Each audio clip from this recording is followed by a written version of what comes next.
మహాగణాధిపతయే నమః. ఓం గురుభ్యో నమః. ఓం శ్రీమాత్రే నమః. పరమేశ్వర స్వరూపమైనటువంటి జ్యోతిష, వాస్తు మరియు ఇతర అనేకమైనటువంటి శాస్త్రములను మనకు అందించినటువంటి మహర్షులకి నమస్కారం. హయగ్రీవ హయగ్రీవ హయగ్రీవేతియో వదేత్తస్య నిస్సరతే వాణి జనుకన్యా ప్రవాహవత్. అరుణాం కరుణాతరంగితాక్షీం ధృతపాశాంకుశపుష్పబాణచాపాం అనిమాదిభిరావృతాం మయూకైః అహమిత్యేవ విభావయే భవానీం. శ్రీమాత్రే నమః. ప్రేక్షకులకి ఆ లలితాంబిక అమ్మవారి యొక్క అనుగ్రహం పరిపూర్ణంగా కలగాలని మనస్ఫూర్తిగా కోరుకుంటూ, మనము ఈ ఉగాది నుంచి ఆల్రెడీ మనం ఆదాయము, వ్యయము, రాజ్యపూజ, అవమానం గురించి వాటి గురించి మాట్లాడుకున్నాము. అయితే ఈ ఉగాది నుంచి ద్వాదశ రాశుల వారికి కూడా, లేదా ద్వాదశ లగ్నాల వారికి ఏ విషయాలు చేయకూడదు, ఏ విషయాలు చేస్తే బాగుంటుంది, దేవత ఆరాధన కానీ గోసేవ కానీ ఏం చేసుకోవాలి, అదేవిధంగా కొంతమందికి జాతకం ఉండదు, అలాంటి వారికి ఏ మంత్రం చేసుకోవడం ద్వారా అమ్మవారిది ఎటువంటి ఇబ్బంది నుంచి అయినా బయటపడతారు అనేటువంటి విషయాలు మనం ఇప్పుడు తెలుసుకుందాం. ఈ క్రోధినామ సంవత్సరంలో ధనుర్లగ్నము, ధనుస్సు రాశి వారికి ఏ విషయాలు చేయాలి, ఏ విషయాలకి దూరంగా ఉండాలి అంటే డూస్ డోంట్స్, ఏ దేవతారాధన చెప్తాను. ముందు డోంట్స్ చెప్తాను, అంటే ఏవి చేయకూడదో చెప్తాను, గుర్తుపెట్టుకోండి. ఇక్కడ మీకు ఉద్యోగ సంబంధించినటువంటి విషయంలో తొందరపాటు అస్సలు పనికిరాదు. అంటే ఏమిటండి తొందరపాటు అంటే ఏమిటి? ఒక ఉద్యోగం చేస్తున్నారు, అక్కడ అవతల వాళ్ళు ఏదో చెప్పారు, ఈ కంపెనీలు తీసేస్తున్నారంట, ఏవో గాసిప్స్ వస్తూ ఉంటాయి, మనం తొందరపడి గబుక్కన ఉద్యోగం మానేస్తాం. నాకు తెలిసిన వ్యక్తికి ఒక వ్యక్తికి అలాగే అయింది. బాగా దూరపు చుట్టాం ఆయన. అసలు ఆ కంపెనీ తీయడం లేదు, వాళ్ళు ఏమీ అనుకోలేదు, ఎవరో చెప్పిన మాటను పట్టుకొని ఆయన ఉద్యోగం మానేశాడు. మంచి డిజిగ్నేషన్లో ఉన్న వ్యక్తి మానేశాడు. తర్వాత వాళ్ళు వెళ్తానన్నా తీసుకోవాలి. ఎందుకు? మంచి దాంట్లో ఉన్నప్పుడు మేము ఏమేం చేసామని నువ్వు ఎందుకు మానేసామంటారు. కాబట్టి ఉద్యోగాన్ని మానేసే విషయం కావచ్చు, జాయిన్ అయ్యే విషయంలో కావచ్చు, తొందరపాటు నిర్ణయం పనికిరాదు ఉద్యోగ విషయంలో. ఒకటి.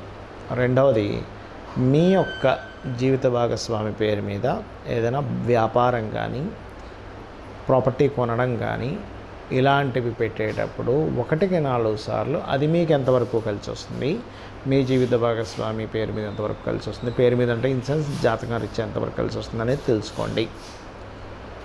ఇవి ముఖ్యంగా మీరు గుర్తుపెట్టుకోండి. అలాగే అప్పులు ఎవరికి ఇవ్వకండి. ఈ సంవత్సరం అప్పులు ఇవ్వడం అనేటువంటిది చాలా ఇబ్బందిని ఇచ్చేటువంటి అంశంగా మారుతుంది. ఈ సంవత్సరం మీరు కనుక ఎవరికైనా అప్పిచ్చారు. అలాగే వివాహ జీవిత సంబంధించిన విషయంలో కూడా కొంత జాగ్రత్త వహించాలి. అంటే మ్యారిటల్ లైఫ్లో ఒక్కొక్కసారి చిన్న చిన్న మిస్టేక్సే అవి ఓ పెద్ద మిస్టేక్స్గా మనకు భూతద్దం పెట్టి చూసినట్టుగా అవతల వాళ్ళు దాన్ని చూస్తూ ఉంటారు. కాబట్టి ఈ విషయాల్లో జాగ్రత్తగా ఉండడం. మరి బాగా కలిసి వచ్చేవి ఏంటి, మీరు అవకాశాలని ఏ రకంగా చేసుకోవాలి అంటే, ఇక్కడ మీరు ఇన్వెస్ట్మెంట్స్, అందులో పర్టికులర్గా ల్యాండ్ మీద కనుక ఇన్వెస్ట్మెంట్ చేసేటువంటి సమయం కనుక మీకు వచ్చింది, కొన్ని డబ్బులు ఉన్నాయి, ఇంకొన్ని డబ్బులైనా సరే తీసుకొచ్చి పెట్టేసి ఇక్కడ నేను కొంటే మంచిది అని మీకు థాట్ వచ్చింది, 6 సెన్స్ అనిపిస్తుంటుంది చూసారు. ఒక్కోసారి మనం అంటుంటాం, ఏమంటే ఆ రోజు నేను చాలా తక్కువగా వచ్చిందండి, అసలు తీసేసుకుందామని బాగా అనిపించింది, కానీ మా వాళ్ళందరూ నన్ను ఆపేశారు, కొని ఉంటే ఇప్పుడు కోట్ల రూపాయలు ఆస్తి అంటూ ఉంటారు. అలా ఏమైనా మీకు 6th సెన్స్ కనిపించింది, ఇది కొంటే నా భవిష్యత్తు బాగుంటుంది అని, ఖచ్చితంగా మీరు ల్యాండ్ విషయంలో ఇన్వెస్ట్మెంట్ చేయండి. అలాగే మీకు బయట దేశాల్లో స్థిరపడదాం అనుకుంటూ ఉంటారు. నేను ఈ సంవత్సరం పిఆర్కి అప్లై చేయొచ్చా, గ్రీన్ కార్డ్కి అప్లై చేయొచ్చా, వస్తుందంటారా, మరి నేను ఇక్కడ అప్లై చేసి ఇక్కడ ఉండమంటారా, వేరే దగ్గరికి వెళ్ళమంటారా, ఇట్లాంటి సంశయాలన్నీ వస్తూ ఉంటాయి. ఈ సంవత్సరం మీకు అటువంటివి అప్లై చేయడానికి అనుకూలించేటువంటి సమయం. కరెక్ట్గా ప్రయత్నం చేసినట్లయితే మరి అది అనుకూలించాలంటే daily 2 times Hanuman Chalisa and Durga అష్టోత్తరం చదవండి, ఇంకా బాగా అనుకూలిస్తుంది. అలాగే మరొక విషయం ఏంటంటే, ఇక్కడ గమనించినట్లయితే ఈ సంవత్సరం మీరు చేసే ప్రయత్నానికి కూడా అనుకూలమైనటువంటి సమయం నడుస్తుంది. గుర్తుపెట్టుకుని చేసే ప్రయత్నం అనుకూలించే సమయం. అయితే ఇక్కడ మీరు చేయవలసిన దేవతారాధన ఏమిటి? ఓం గం గణాధిపతయే నమః, ఓం లక్ష్మీ నరసింహస్వామియే నమః అనే మంత్రం చేసుకోండి. దీంతోపాటు గోవుకి ముఖ్యంగా గ్రాసము తినిపించండి. అదేవిధంగా బెల్లముతో చేసినటువంటి 4 ఉండలు గోవుకు తినిపించండి, అన్ని విధాలు బాగుంటుంది. మరి చాలామందికి జాతకాలు ఉండవు, అంటే వాళ్ళు పూర్వం ఏంటంటే వాళ్ళు నోట్ చేసేవారు కాదు, ఒకవేళ నోట్ చేసినా మిస్ అవ్వచ్చు. కాబట్టి ఏంటి, వాళ్ళకి లగ్నం తెలియదు, నక్షత్రం తెలియదు, రాశి తెలియదు, ఎప్పుడు పుట్టారో తెలియదు. మరి వారికి ఏమిటి? మరి అలాంటి వారికి కూడా ఉందా జ్యోతిష్ శాస్త్రంలో అంటే, అమ్మవారిని కనుక మీరు పట్టుకున్నట్లయితే మీ జాతకం ఎలా ఉన్నా సంబంధం లేదండి. జాతకం ఎట్లా ఉన్నా, ఏళ్ళనాడు శని నడుస్తున్నా, సర్పదోషాలున్నా, ఏ దోషం ఉన్నా ఏం కాదు. అయితే దానికి పర్టికులర్ ప్రాబ్లంకి పర్టికులర్గా ఏ మంత్రం చేసుకోవాలో చెప్తాను. ఇది కనుక మీరు చేసుకోగలిగితే, నాకు ఈ ప్రాబ్లం ఉందండి, అమ్మవారిది ఈ మంత్రం చేసుకోగలిగితే అమ్మవారే రక్షిస్తుంది, మీరేమి టెన్షన్ పడక్కర్లేదు. గుర్తుపెట్టుకోండి, ఏమిటది చెప్తాను. 1, మీకు మీరుగా ఎదగలేకపోతున్నారు అనుకుందాం. కాసేపు ఎన్నో సంవత్సరాల నుంచి ఇదే ప్రాబ్లం అండి నాకు అని అనుకున్నప్పుడు మీరు చేయవలసింది ఏమిటి అంటే, ఒకటే గుర్తుపెట్టుకోండి, రక్షణ కావాలి. ఎదగాలంటే ఎవరు కావాలి? ఇప్పుడు చూడండి, ఎవరినైనా ఒక పెరగాలి, విశ్వంలో చూడండి, ఒక పక్షి, చిన్న పిల్ల పక్షి పెరగాలంటే ఏంటి, తల్లి ఫీడింగ్ ఇస్తూ ఉంటుంది. జీవుల్లో కూడా మనుష్యుడు కనుక ఒక స్టేజ్ వరకు రావాలంటే తల్లి నిత్యము చూసుకుంటూ ఉంటుంది. అంటే ఏంటి, శ్రీమాత్రే నమః, ఇది చేసుకోండి చాలు, ఇంకేం అక్కర్లేదు, మీకు ఒక రక్షణ ఏర్పడుతుంది. సరేనండి, పెరిగాను, నాకు ఇక్కడ మరి సంపాదన కావాలి కదండి అన్నప్పుడు ఒకటే గుర్తుపెట్టుకోండి, ఓం ధర్మాధార ధనాధ్యక్ష ధనధాన్య వివర్ధిని, ఈ మంత్రం చేసుకోండి చాలు. లేదు, ఓం సంపత్కరై సమారూఢ సింధుర వ్రజసేవితాయ నమః, ఏ మంత్రమైనా గుర్తుపెట్టుకోండి, మినిమం 40 మినిట్స్ చేయాలి మినిమం. ఇంకా మ్యాక్సిమం మీ ఇష్టం, మీ భక్తి మీ ఇష్టం, మీ యొక్క భక్తి అంతా కూడా గుర్తుపెట్టుకోండి. అలాగే మరి నాకు నేను ఏ మాట మాట్లాడినా నాకు మిస్కమ్యూనికేషన్స్ అవుతున్నాయండి, నాకేంటో అర్థం కావట్లేదు, సహకరించే వాళ్ళు లేరు, నాకు అసలు బ్రతకాలం లేదు, ఎవరితో మాట్లాడినా ఎవరిని కదిపినా నా తప్పు చూపిస్తున్నారు, మరి దీనికి ఏమిటి అంటే, దీనికి అద్భుతమైన మంత్రం ఉంది లలితా సహస్రనామాల్లో. అదేమిటి అంటే, ఓం కర్పూర వీటికామోద సమాకర్ష దిగంతరాయై నమః. రైట్.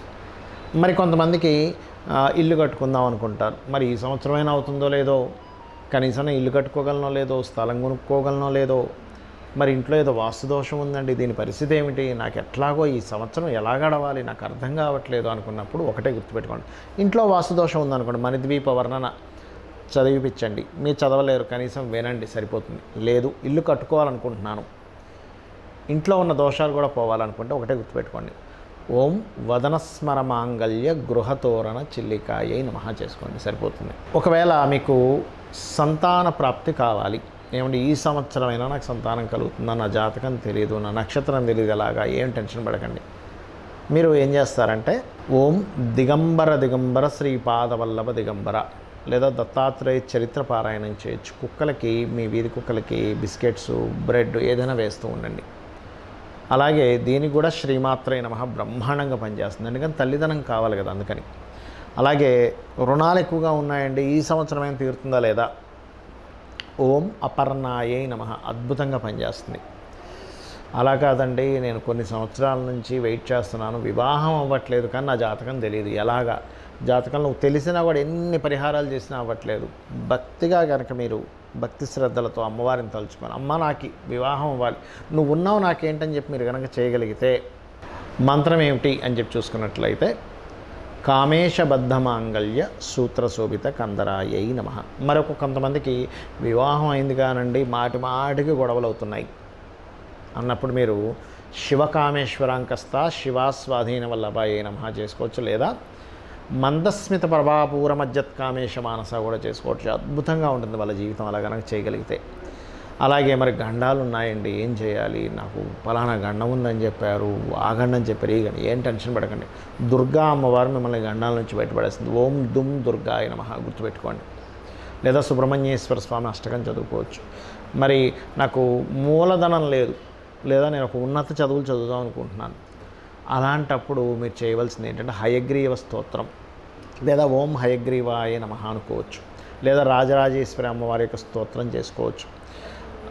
ఇవి కనుక చేసుకున్నట్లయితే ఖచ్చితంగా బాగుంటుంది. మరియు దీంతోపాటు మరి ఉద్యోగం లేదండి, ఉద్యోగ ప్రాప్తి కావాలండి అని అనుకున్నప్పుడు ఒకటే గుర్తుపెట్టుకోండి, ఓం మాణిక్య మకుటాకార జానుద్వయ విరాజితాయై నమః. లేదు ఓం శ్రీమాత శ్రీ మహారాజ్ని శ్రీమత్ సింహాసనేశ్వరి నమః. ఉద్యోగం కాదండి, నాది వ్యాపారము, వ్యాపారంలో బాగా లాభాలు రావాలి, ఏం చేయాలి? ఒకటే గుర్తుపెట్టుకోండి, తమలపాకులు చక్కగా ఒక 21 కానీ 41 కానీ తమలపాకులు అమ్మవారి దగ్గర పెట్టి ఒక మంత్రం చెప్తాను. ఏమిటది అంటే ఓం ఇంద్రగోప పరిక్షిప్త స్మరతూనా భజంగికాయే నమః అని ఇచ్చేసి ఒక 40 మినిట్స్ చేయండి అమ్మవారి దగ్గర పెట్టి. అమ్మవారు ప్రసాదంగా తీసుకొని వాటిని మనకి చూడండి తోరణం కట్టినట్టుగా మీ యొక్క షాపుకో మీ ఆఫీస్కో దేనికైనా తోరణంలా కట్టండి. అమ్మవారి శక్తితో మీకు ఆకర్షణ శక్తి వస్తుంది. ఎన్ని రోజులు చేయాలి? మీకు అభివృద్ధి ఎంతవరకు అయితే అన్ని రోజులు చేయండి. అడగంగా మనకు ఆకలి వేసినప్పుడు ఎన్ని మెతుకులు తినాలండి? అడగంగా ఆకలి తీరే వరకు ఎలా తింటాం, ఇది కూడా అంతే. మరి నేను విదేశాలకు వెళ్దాం అనుకుంటున్నానండి, నా జాతకంలో ఉందో లేదో నా జాతకం తెలియదు, మరి ఏమిటి, ఏ శక్తి నన్ను విదేశాలకు పంపిస్తుంది? ఆంజనేయ స్వామిని కనుక నిత్యము 2 పూటలు కనుక మీరు హనుమాన్ చాలీసా చెయ్యగలిగితే ఖచ్చితంగా మీరు విదేశీ యోగం కలుగుతుంది, అందులో ఎటువంటి సందేహం లేదు. శ్రీమాత్రే నమః.